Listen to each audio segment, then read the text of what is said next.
आम खबर दें आपको, मरियम नवाज की गुफ्तगू पर पाकिस्तान तहरीक इंसाफ का रद्द अमल। मरियम नवाज इमरान फोबिया में मुब्तला हैं। रहनुमा पीटीआई फारूक हबीब की जानिब से कहा गया है शिकस्त का खौफ इन्हें दिन ब दिन जहनी मरीज बना रहा है। पै दर पे नाकामियों पर मरियम नवाज इंतशार फैला रही हैं।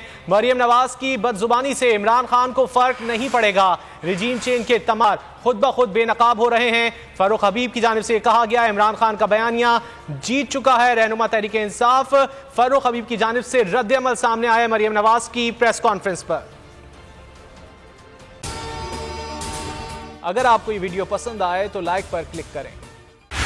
बोल उड़ाएगा सबका होश, भूल जाएंगे सब अपना जोश।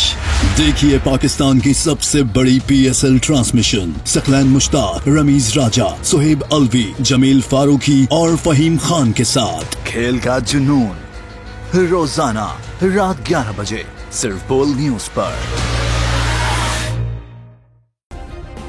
सब्सक्राइब करें और बेल दबाएं ताकि कोई खबर रह न जाए।